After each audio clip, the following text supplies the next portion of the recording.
ឱសថប្រើសម្រាប់កាត់ក្រោះចាជំរាបសួរសួស្តីពុកម៉ែបងប្អូនទាំងអស់គ្នាថ្ងៃនេះខ្ញុំចែករំលែកបងប្អូនទាំងអស់គ្នាអំពីរុក្ខជាតិមួយប្រភេទដែលមានលក្ខណៈពិសេសខ្លាំងមែនទែនសម្រាប់ពុកម៉ែបងប្អូនទាំងអស់គ្នាដែលមានជំនឿចាសម្រាប់បងប្អូនដែលមានជំនឿ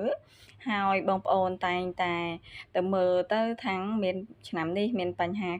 ក្រោះមានបញ្ហាអីផ្សេងចាថ្ងៃនេះខ្ញុំចែករំលែកបងប្អូនទាំងអស់គ្នាអំពីរុក្ខជាតិមួយប្រភេទដែលបងប្អូនទាំងអស់គ្នាចាំមិនចាំបាច់ចំណាយលុយហើយបងប្អូនអាចប្រើសម្រាប់កាត់ក្រោះដោយខ្លួនឯងបានចាសម្រាប់រុក្ខជាតិមួយប្រភេទនេះពុកម៉ែបងប្អូនទាំងអស់គ្នាវាអាចដុះនៅកន្លែងកម្រខ្លះដែរអញ្ចឹងសម្រាប់បងប្អូនដែលមាននៅដុះតំបន់របស់បងប្អូនទាំងអស់គ្នាហើយមានបញ្ហាចាមានជំនឿថាបងប្អូនទាំងអស់គ្នាមានគ្រោះនោះពុកម៉ែបងប្អូនទាំងអស់គ្នាអាចស្វែងរកដើមចាកន្សែងនេះបានដើមកន្សែងនេះបងប្អូនទាំងអស់គ្នាអាចចំណាំបានប្រភេទដើមកន្សែងនេះគឺដើមរបស់ដើមកន្សែងមានលក្ខណៈកម្ៅហើយផ្សុះពណ៌សបែបនេះចាចំណែកស្លឹករបស់ដើមកន្សែងវិញពុកម៉ែបងប្អូនទាំងអស់គ្នាគឺមានលក្ខណៈពណ៌រាង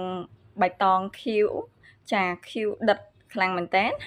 ហើយសម្រាប់បងប្អូនទាំងអស់គ្នាចាមានជំនឿនេះបងប្អូនទាំងអស់គ្នាអាចស្វែងរកចាដើមនេះយកទៅកាត់ក្រោះបានអរគុណច្រើន